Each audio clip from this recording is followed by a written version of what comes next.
The St. Louis Cardinals are the odds-on pick to return as National League Central champions. They didn't make the big splash in the offseason, but they still look solid. Do you know who also looks solid? JD Hafron of Locked On Cardinals, who's joining the show. This is Locked On MLB. You are Locked On MLB, your daily MLB podcast. Part of the Locked On Podcast Network, your team every day.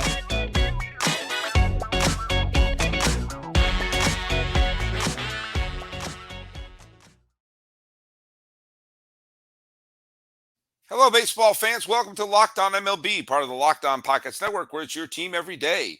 This is the daily podcast. We talk about all of Major League Baseball. I am your host, Paul Francis Sullivan. If you don't believe me, then how could I have this lower third? You can please call me Sully. I am an Emmy-nominated television producer who has been a baseball podcaster for the last, decade? More than a decade? Has it been that long? And I've been part of the Locked On Podcast Network. I felt like I just got here. This is going to be my fifth season. Well, there you go. I almost said a bad word.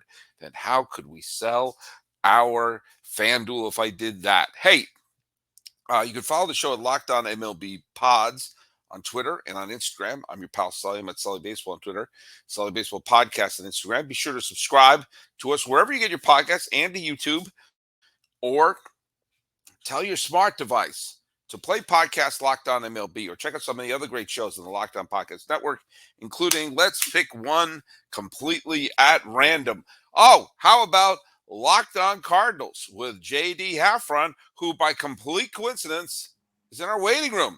JD, welcome back to the show. Thank you, Sully. Thank you very much for having me, buddy. How you been? All right. I'm just kind of itching to have the season start, quite frankly, at this point. Yeah. Hey, the last time you were on in the off season, where I had my vow to have on every single team, a representative of every single team, preferably from the Locked On Podcast Network, which I'm not sure if you're aware of, but it's your team every day. Between the end of the World Series and the beginning of spring training games, just got it under the wire. Angels were the last one, but you and I talked kind of at before the free agent frenzy started, and I was really sort of being the cheerleader. Not that I'm a Cardinals fan, but I'm a baseball fan, and I felt that Carlos Correa would have been a really solid fit, or maybe Dansby Swanson for that matter, or freaking Xander Bogaerts would have been a fit. Maybe Trey Turner would have been a fit. Is there another one I can throw out there? At shortstop with St. Louis. And I felt that they're obviously a good team. They were a 90-some-odd win team last year, went to the postseason. But to get to that next leap, to get back to the World Series for the first time since, well before I was a member of the Locked On Podcast Network, I felt they could have made a splash in free agency. And now the Cardinals were the only team that did not try to hold a press conference with Carlos Correa this offseason as he went back to Minnesota. What are your thoughts of this offseason for this team, which is still probably the consensus pick to win the division, but interesting to sort of figure out what kind of splash they made? Well, the offseason, I think a lot of the fans would say that they found it a bit underwhelming. Wilson Contreras was a great signing because it's something they absolutely had to go get. They didn't really have a choice to, decide, well, we could do this or that. They needed a catcher. They had to go get one. They decided instead of trading prospects, possibly pieces of the future, to go get Sean Murphy out of Oakland, that Wilson Contreras was right there coming from Chicago and was really excited about joining St. Louis. Apparently this is something that was kind of in the works and in his mind at the end of last season while he was still wearing a Cubs uniform. That's the story we got from him. And they needed him, but other than that, they really didn't do much. It was kind of a weak off season for them. But after watching what some of these guys have done during spring training, you can kind of see and understand why they didn't go out and feel the need to spend $200 million on another position player because they've got a lot of depth going on in their system at a number of different positions. And if they were going to add a big piece, we mentioned the shortstops there, got a pretty good one. And Tommy Edman, who is Gold Glove caliber type of guy, won one at second base, moves over to shortstop last year, didn't get enough games at shortstop to qualify for the Gold Glove at shortstop, but would have been right up there with Dansby Swanson, who ended up winning. In the outfield, they've got a ton of guys that they're fighting to make this roster, one of them being their top prospect, Jordan Walker. And as far as shortstops go for the future, they've got another one who's Mason Wynn, who's their number 2 prospect, who's destroying the ball in spring training. And yes, it's spring training, but it's the first time that a lot of us have gotten to be able to put eyes on Mason because he hadn't made it past Double-A. And he looks like the total package. He's got pop. He's got the cannon for the arm. Good defender. A lot of speed. The question was always whether or not he could hit at the pro level. And so far, he's proved everybody wrong. He's hitting well over 300 this spring. So you can understand why they didn't go out and get it. But I think Cardinal fans would say they were disappointed with the offseason, that they weren't one of those teams that got in the bidding wars for one of those big free agents. Well, and I also think you're going to see that you ask Cardinal fans, would you rather win the winter or the fall? I think they would rather win the fall. And every year there's a team that goes out and makes some big splash here or there or is everywhere and is at home playing golf when the World Series is on. It's tough for Cardinal fans to complain that the Cardinals haven't gone out and acquired enough stars when 1 and 2 in the MVP race were Goldschmidt and Arenado. And while they gave up some young talent to get them, at this point, at least, it's worth it.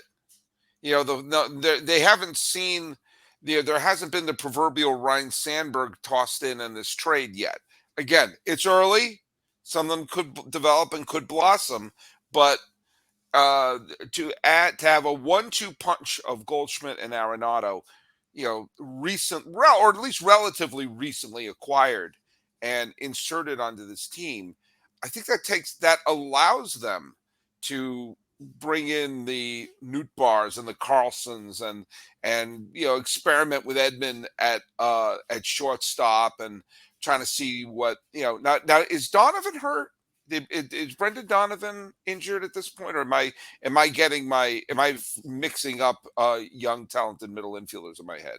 At the time of this recording, Brendan Donovan is perfectly healthy, hitting over 300 in spring training, has actually put on some muscle, got one of those new bats. I don't know if you knew about Paul Goldschmidt getting the new bat last year with the hockey puck hand. They talked about it a lot. So, but he ended up going and getting the same stuff done. So he's got a new bat, and he's got 4 home runs this spring, has put a little extra pop into his bat.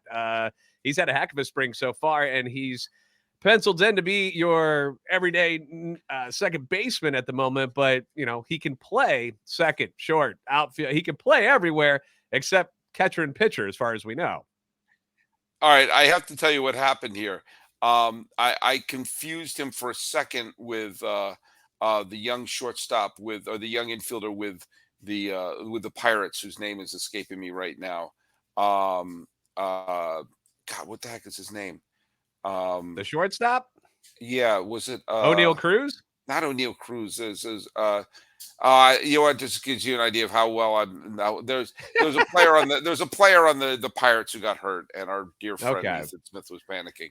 And I'll tell you, I have been. By the way, not to get all Oppenheimer on you. I can't wait to see Christopher Nolan's next movie about Oppenheimer. But as Oppenheimer said, I have become death, destroyer of worlds. I will paraphrase that. It said, I have become Sully, destroyer of players, because we're recording this a few days in advance, and whenever I try to do that, say, okay, I got one in the can, inevitably someone gets hurt from the team that I was talking about. Like we had on Jeff Snyder of Locked On Dodgers doing an effusive podcast about the Dodgers and bringing up Gavin Lux. The nanosecond I hit publish, well, Lux is out for the year. Like, oh my God.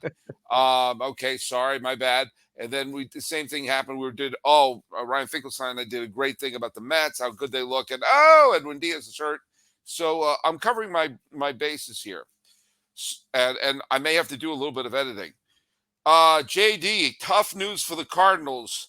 The injury to insert Cardinal player name here really is going to devastate them.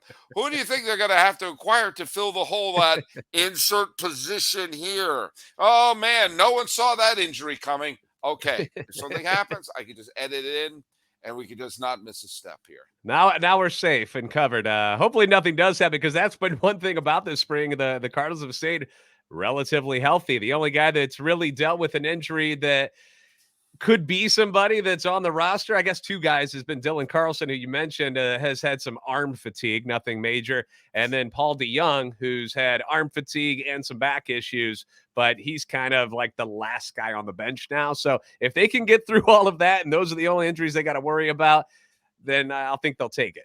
Well, what are the odds that they've gone through this without a major injury? I think pretty small. Very small. You shouldn't bet on a team going through spring training without getting injury. But No. if you are going to bet, go to FanDuel. FanDuel, that's our new partner. It's the tournament. The NCAA tournament is heating up. Nobody's brackets are perfect anymore unless you went to Farley Dickinson University. It's the perfect time to download FanDuel, America's #1 sports book, because new customers get a no-sweat first bet up to $1,000. Yeah, we're supposed to sing this copy. That's bonus bets back if your first bet doesn't win. Just download the FanDuel Sportsbook app. It's safe and secure and easy to use. Then you can bet on anything from the money line to point scores and threes drained. Plus, FanDuel lets you combine your bets for a chance at bigger payout with a same-game parlay. So don't miss out on your no-sweat first bet up to $1,000 when you go to FanDuel.com/lockedon. That's FanDuel.com/lockedon. Go there to learn more. Make every moment more with FanDuel, an official sportsbook partner of the NBA. Look at that. All right, we're here with JD Hafron of Locked On Cardinals. Now, look at, I think Contreras was a no-brainer, as you said. But we're gonna find something interesting about the Cardinals. And I think when Millard Thomas and I were talking about, the possibility of the Cardinals, like we basically went through the 6 teams that made the playoffs last year, and they're all favored to make it again. So we were trying to say, well, what could happen to make them not get in? And one of the things I brought about the Cardinals, and I want to have your take on this, the Cardinals rotation is not bad, but it's not great. No one's going to confuse them with the Braves rotation. No one looks at them and, oh, man, they've got Cy Young winners up and down. As of, Miles Mikolas, Jordan Montgomery, Jack Flaherty, Wainwright is back for his 19th season or whatever it is. Steven Matz. Not a bad name in that bunch, but also I don't find any one of them to be, it's not one of those like you're shaking in your boots. It's just solid.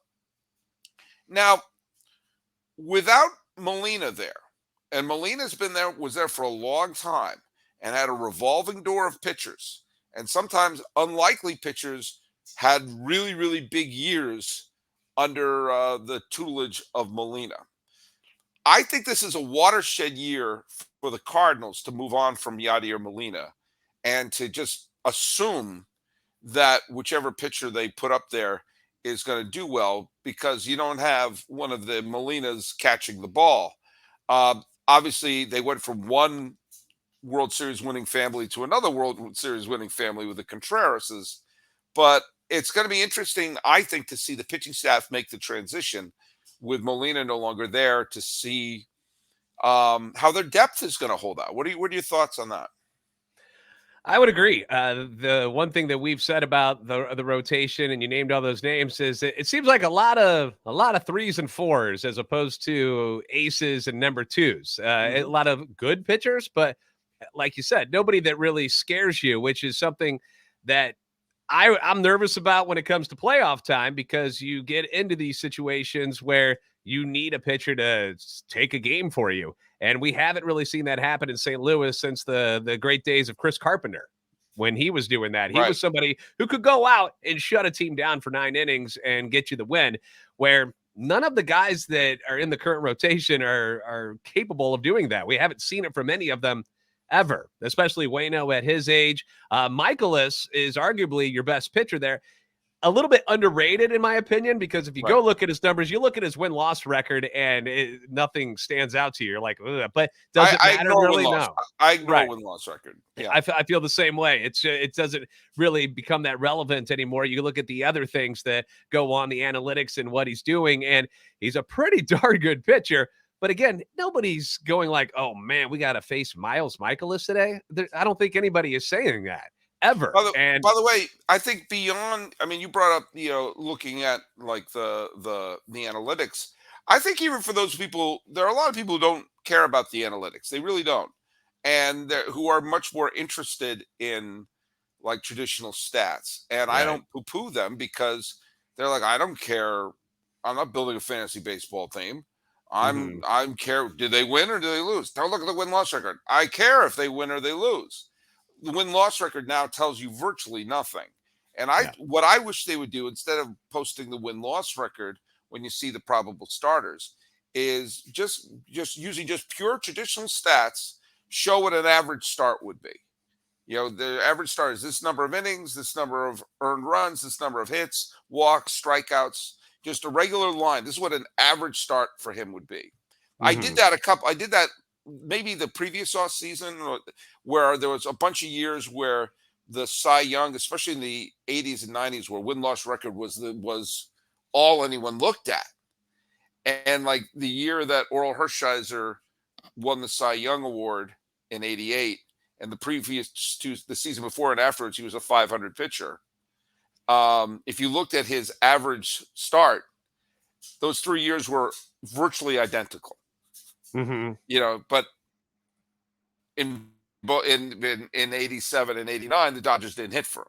So therefore he had a 500 record, so I think, but you look at Michaelis's just what a normal, I should have done this and maybe I'll go do this in the future. But, I'm sure if you take a look at what an average start from it would be a good, solid quality start, which for a team that has a little bit of depth in their bullpen and a terrific lineup, might be all you need, at least to win the division.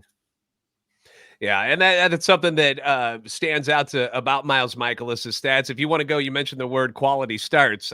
He had 22 of them last year. So that if you want to look at one number that might simplify things for those who don't want to look at all the nerdy stats and stuff, and I don't blame you. I get it. But he was really, really good. Lost a lot of games by one run. Where he pitched fantastic, and the win-loss record just doesn't match up with how good he actually pitched last season. But back to the point of looking for an ace or somebody else to bolster that rotation, they didn't do it. I think the plan is, and maybe I'm just wishful thinking here, but I think the idea is to go as far as they can leading up to the trade deadline this year, and seeing where you are, and hopefully with the guys that they do have, that they trust them to have them in a situation where they are pushing for a playoff position. And then that's when they decide that, okay, now we can use some of these prospects that we built in this excellent organization to trade for a piece that would become available, because there just really weren't a lot of aces to go get. The one that they kind of seemed interested in was Carlos Rodon, who clearly wanted to be a Yankee. And that's where he was going to go. And they weren't going to be in the bidding for DeGrom or Verlander. Neither one of those guys probably wanted to come to St. Louis anyway. So there wasn't really a lot of aces out there to go get. So they said, you know what, we'll hold off and let's see what happens when we get into July. And then maybe we can make a move for somebody who is considered a number one. Let me ask you a question about someone whose name has been popping up the last couple of years, pitcher from within their system, Matthew Liberatore. What now? I know he was underwhelming last year on the parent club, but he is someone who is still, he's still very young. He's still talented. He's had some experience in the major league level. What are the thoughts on him? And is he someone that they're looking at to be in that rotation, or a build up the pen, or is he a trade chip? I would say if they're going to keep him, they're looking at him as a starter. I don't expect him to be on the team on opening day. They've got Mhm. their fill of guys. As far as injury wise, they're okay right now. So they've got their 5, and they've also got a couple of guys who could be that swing man in the 6th spot. Ahead of Liberatore. What they could do is just put him back down to AAA, where you mentioned he kind of struggled last year. This spring, he's looked really, really good. So far this spring, 1.80 ERA in 10 innings, which we know, small sample size. The thing that stood out to me so far about him is that he's not walking guys. He's only got 1 walk this spring, which was kind of his problem. He wasn't attacking hitters. He didn't trust his stuff. You hear these cliches, but that's really what was going on with him. People saw the stuff that he's capable of putting out there.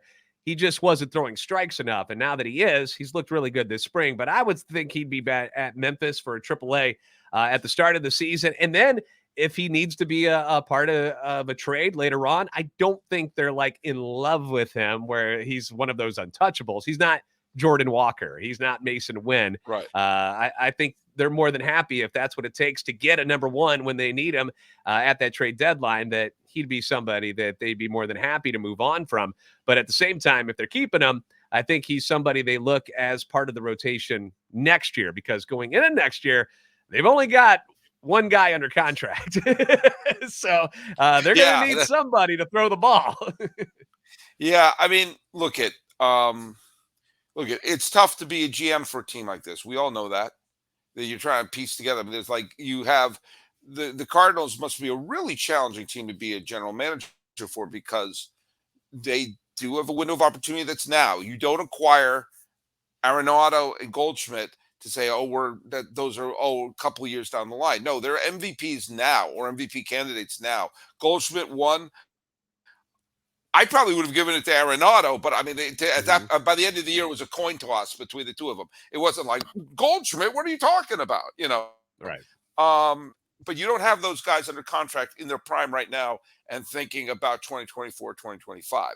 You're trying to get to the playoffs now and hope you go for a very long run. And that's, that's the responsibility of the general manager. And let me tell you something. It is no game being a general manager unless you're playing ultimate pro baseball GM. Now, let me tell you something. You don't know this about me. When I was a kid, I used to have I had fake baseball teams, and I used to create stats for them, and I played my digital diamond, so I'd play the games, and I was the general manager. For a while, I had monster baseball. You know what that was? Those were monsters playing baseball. And I had a whole league of monsters playing baseball. This is the origin of my brain.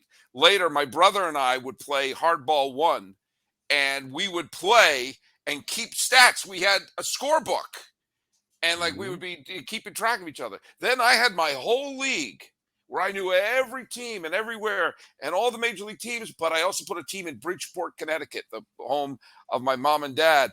So Bridgeport was taking on New York and Los Angeles and everything. And Bridgeport always lost the World Series. It was heart crushing, but I got to do it. I've been doing that my whole life. Now here I am, age 50, finally moving on. Hell no.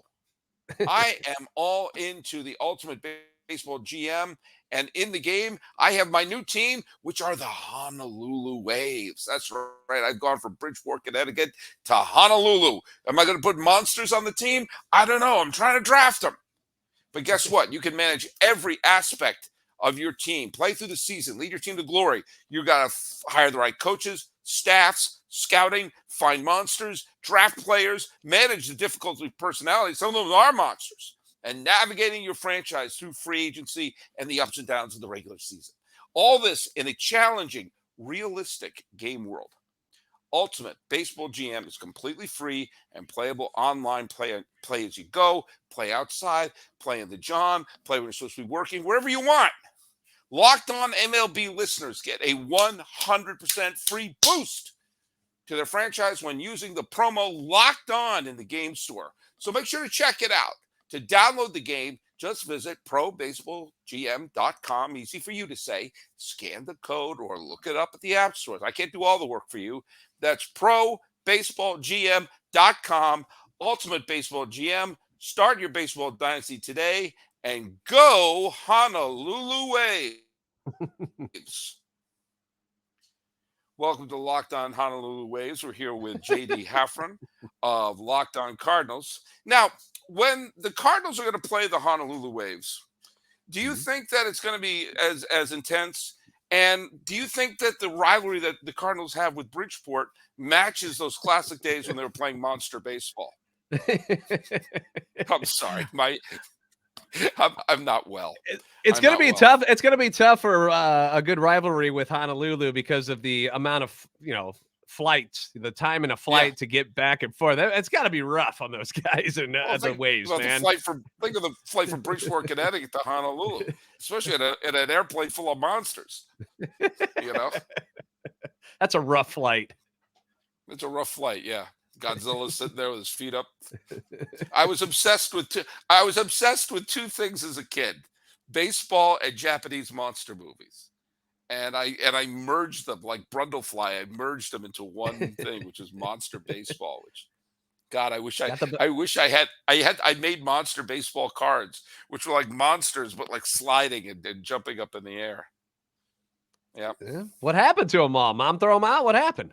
Oh, believe me, my mom would have them. They'd be framed if my mom was there. My mom's listening, by the way, and I had the Digital Diamond baseball game, which was Tomy, which were electric games, but they weren't really. They're just LED lights and springs. So my mom would hear me for hours upstairs and hear, like little things whirring, and the little thing pops up, and I would keep score in my little scorebook and see if they would win monster. They yell at you. I don't hear sleeping going on up there, Sully. Oh my mom was happy I was staying out of trouble.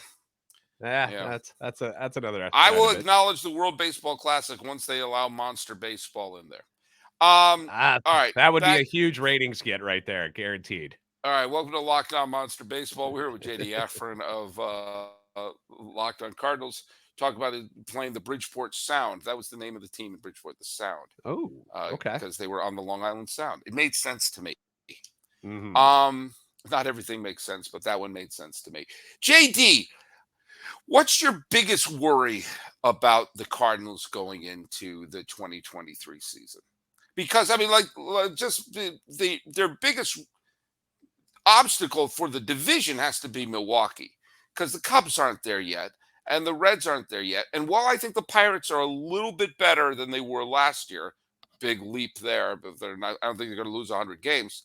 I still don't see anyone else winning the division. But you're a Cardinal fan. You have a closer view of it than I do. What's your biggest concern about them going into this year? Well, I hate to repeat anything, but it has to be the starting rotation. If any injuries happen, and they will, because that's just baseball, a rotation rarely stays intact, all five of them, for an entire 162 game season. And the guys that they've got in the rotation, all of them have had injuries of some sort, except for Jordan Montgomery, who's kind of the biggest unknown out of the five guys, because you saw glimpses of what he can be when he first came over from the Yankees. And then his final month of the season, kind of meh, not the greatest. And he kind of came back to earth. And maybe that was National League teams being able to scout him better, getting to see him another time. Who knows? But I feel like that would be the biggest question mark, because if somebody goes down, do you have guys who are good enough to take over those spots in the rotation and continue winning with? You mentioned that the bullpen has got some great arms in it. How many of those guys can step up and throw 5 innings? Most of them aren't ready for that. Most of them are all geared towards being those 1 inning guys, which I know is quite annoying to guys like you and me who, why can't these guys throw 2-3 innings? I don't understand it. Why are they only geared to throw 15 pitches and they can only go 1 inning? I don't know. But at the same time, the guys that they do have that are capable of throwing the extra innings, they're not great. Dakota Hudson, who may not even make this team out of spring training. They've got Jake Woodford, who's looked really, really good the last couple of years, but are they ready to trust him to be one of the starting 5 if somebody goes down? You mentioned Liberatore. Hasn't had a lot of success. Good this spring, but is it going to carry over into the regular season? Is he somebody who could end up taking one of those spots? That's the biggest question mark, because I think they've got plenty of depth everywhere else. Obviously, you lose somebody like a Goldie or an Arenado, it's going to be a huge blow to your team. Nobody survives that normally. But something that's more realistic is one of those pitchers getting hurt or having to spend some time on the IL for, whatever, 2 weeks. It doesn't have to be a major injury, but I think that's where they're going to be tested, is do they have guys that can step up in a situation like that and help these guys win and push towards the playoffs coming up in July and going into August. You guys, at some point, you got to look up and you'll see, I think the main thing for the Cardinals is, you're right. They have so much depth in their minor league system. If there is an injury, I'm borderline fascinated in Liberatore, and I'll tell you why. He's one of those young pitchers, and I can't help but wonder why it wouldn't be a good strategy to do what Earl Weaver used to do and what the Cardinals actually did with Adam Wainwright, which is to bring them up to the major league level and give them roles out of the bullpen so they can get used to pitching in the majors. You wouldn't be putting a major toll on their arm. And no one goes more than 6 innings anyway. So he's got to go 2 innings here, 2 innings there to build up his confidence and maybe eventually find themselves in a situation where they can contribute. I like to call this. There's also the other factor, which is called Dylan Cease syndrome, which is Dylan Cease was a good pitcher who out of the blue last year had a great year.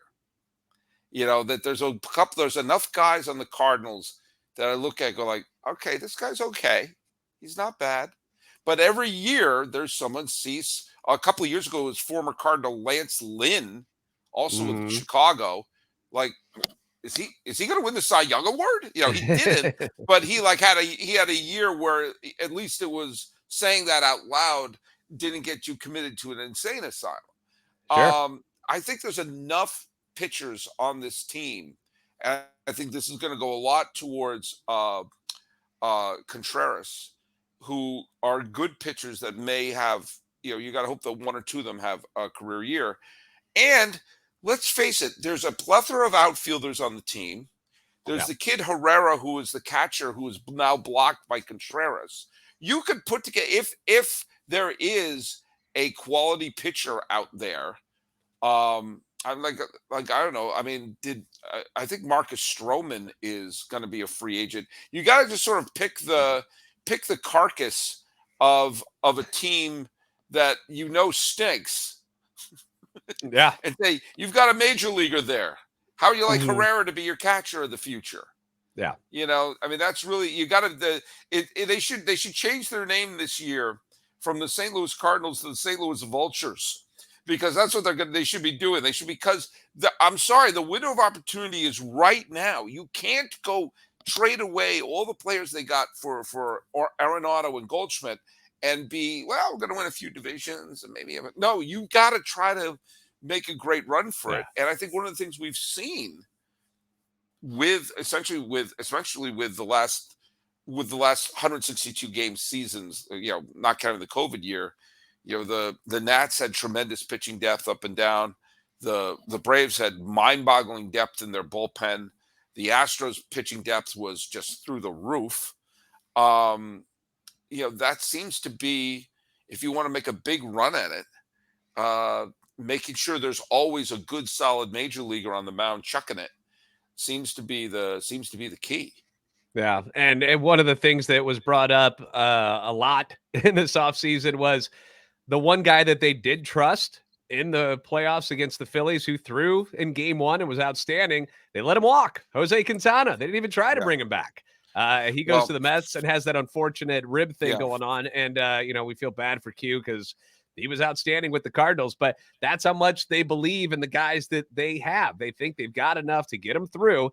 And that, like you said, hopefully when they're going towards the trade deadline, one of those teams that's got an ace that maybe we can give him up. Somebody like, a lot of Cardinal fans have their mindset and their hearts are hoping that Shane Bieber becomes available from Cleveland. That's who they're all in love with. And they're hoping that Cleveland falls on their face and decides that they would like to move him, because that's somebody they think that would be a really good fit in a Cardinal uniform. The problem was when I was going through some of the starting pitchers and aces. First off, there's not a lot of really good ones that are going to be free No, agents next year that no. are coming up. And the ones that are on teams, they're on good teams that are probably going to make the playoffs. There just wasn't a lot out there for them to go if they wanted to give up, say, a top 2 or 3 prospects to go get. Who? There just wasn't anybody out there. I'll give you two. I'll give you two names of Cardinals past, which should maybe be the route they're thinking of. It's maybe not. Maybe it won't be the big star. Shane Bieber, former Cy Young Award winner. I mean, think about when they got Jeff Weaver off the trash heap. Yeah. And you get sometimes getting that person to be like, darn it, I got to prove something myself. You're at that point, if you get someone in July or August, you're not saying, give me 162 innings, give me 34 starts. You're saying, give me 2 solid months. Dig deep in, especially if you could be a free agent. I mean, think about last year. Their big acquisition was Jordan Montgomery. And, in the Harrison Bader trade.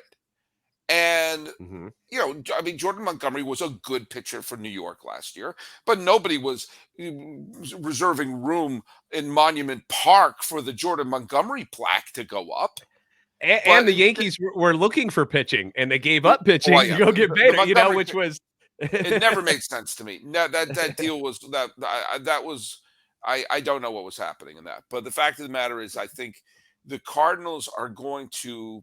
This is when you get the good scouts, and you say, this pitcher, I see something in this pitcher. If we make this adjustment, or this, sometimes you need to change the scenery. Yeah. And sometimes you get someone who is toiling away on a lousy team, and suddenly you wake up and you're like, oh my God, I'm in a pennant race. Yeah. Somebody like Quintana last year, who was with the Pirates and was having a solid season and ended up being somebody. I mean, anybody could have had him before the season started, and he fell to the Pirates because nobody really wanted him. And then all of a sudden he becomes a big piece and signs a nice deal with the Mets. You're right. There are those stories. I know people always want to hear a big name, and I just don't know who's going to be available. Obviously, we're very far away. They want the big name, but then when the big name falls on their face, then it's the harder they fall situation. Sometimes you're better off getting something that's under the wire and maybe not as a high profile, but someone's like, hey, I got a chance to pitch again. Virtually every time you see a championship team, there's always at least 1 or 2 players who they acquired. There's like, God, but the trade deadline, nobody. I mean, you're never going to have a better example than 2021 when you go to the Braves lose their entire damn outfield, and freaking Jorge Soler wins the World Series MVP, and Rosario was the NLCS MVP. And if there was a Division Series MVP, it probably would have been Peterson. And it's sort of like, and all 3 of those guys were afterthought acquisitions in July or August. Yeah. And they wake up and, hey, I have a chance to be on a winner. Yeah. And let's think about just the Cardinals teams in the past. Guys like David Eckstein, David Freese, Michael Wacha, Jeff Supan. Guys that, they're not the big names, but those are the guys that came through in the playoffs and ended up winning awards and winning you championships. Supan is a great example. I mean, he was the NLCS MVP in 2006. When I think about my dad's favorite team, the Giants, and who was in that star-studded NLCS between the Giants and Philadelphia, who was the MVP? Cody Ross, who was picked up off the slag heap. And the next time they were in the NLCS, who was the big hero of that? Marco Scutaro. And then the next time in the NLCS, I'm sorry to bring this up, Travis Ishikawa is the one who gets the big, huge home run. I mean, it's sometimes, and all those were guys who were just sort of like picked up here, picked up there. And, Scutaro is one of the best examples. Again, sorry, they beat the Cardinals in the NLCS that year, but there were tons of huge trades made in that trade deadline. Like the biggest one was Zach Greinke going from Milwaukee to the Angels, and what turned out to be the biggest move? Marco Scutaro, completely under the wire. And so, that's when the scouts and that's when the general managers And by the way, if you want to be a general manager, oh wait, we already did that. Um, I'll give you another one real quick too. There was a big trade for the Cardinals going on to win that World Series in 2011. Remember the name Colby Rasmus? oh my, yeah, who was supposed to be he was supposed to be the next Stan Musial. Exactly. And him and Tony La Russa did not get along, Nope. and they decided to ship him. They trade him to Toronto. They get three guys that Jepchinski was Yep, one. Yep, Mark Ripchinski, Edwin. You want to try it? You want to try to figure them all out? Oh God. It was I think Edwin Jackson Yes. was on that. I think he's still pitching. And I want to Another say right-handed reliever. I want to say there was an outfielder in the deal, but I can't. There was. Who was it? It was Corey Patterson was the outfielder, but the other pitcher that was a big deal was Octavio Dotel. Oh, I didn't know he was in that deal. Okay. Yeah, so all three of those guys come in and just bring that bullpen together, and they fix all the holes that they had. They got their lefty, they got a couple righties, they got veteran presence, and they go and win a World Series with these guys. And none of them, would you have said, is like, wow, those are going to be big pieces at the end of the year, aren't they? No, you never would have thought that. So you're absolutely right that it doesn't have to be the superstar that is traded for to get you into the World Series and to win a championship. And that's something I should remember. Thank you, Sully, for reminding me. I mean, I'm trying to, you go down the line, almost every postseason, there is some Dave Roberts. There is some Dave Henderson. There's a Jeff Blum. There's a Jeff Weaver. There's someone who was not part of the team at the beginning of the year. Hell, who saved the Cubs' first World Series title since 1908? Mike Montgomery, who was on the Mariners up until July. Zobrist coming into the Royals and helping them win. There's every time there's a championship, there's always that one player who helps you win, and you go, man, when he was acquired, nobody thought of it. But let me tell you, we're always going to think of you, JD Hafron. So tell people where they can listen to your great show. Well, obviously, you can find us on Locked On Cardinals. We're available wherever you get your podcasts. We're also on YouTube. We're making a push, Sully. We're trying to get to 5,000 subscribers before opening day. We're about 300 short at the moment. So if you are interested in the Cardinals and you like what you're hearing here with Sully and I, feel free to stop on by, subscribe, and like and comment, because we're always commenting with each other and interacting down below in the comments section. And we like to bring up a lot of people's opinions, and it's good banter. It's good. It's baseball people talking ball, and it's always a good time. Well, thanks so much for making Locked On MLB your first listen. Obviously, make Locked On Cardinals your second listen. Your third listen, check out Locked On Fantasy Baseball. Win your league by listening to Matt and Dom every day as they bring you the best fantasy draft strategies. Find Locked On Fantasy Baseball wherever you get your podcasts and on YouTube. Part of the Locked On Podcast Network, where it's your team every day. Now, you can follow us at Locked On MLB Pods on Twitter or on Instagram. I'm your pal Sully. I'm at Sully Baseball on Twitter, Sully Baseball Podcast on Instagram. And we're also on YouTube. We are pushing to get 1 billion subscribers. We are several hundred million short. Come on, folks. We only have a few days left to clear 1 billion followers. Actually, I'll be honest with you, I have no clue how many followers. I've never even looked. All right, this has been Locked On MLB, Locked On Cardinals crossover. That's JD Hafron. I'm Paul Francis Sullivan. Please call me Sully.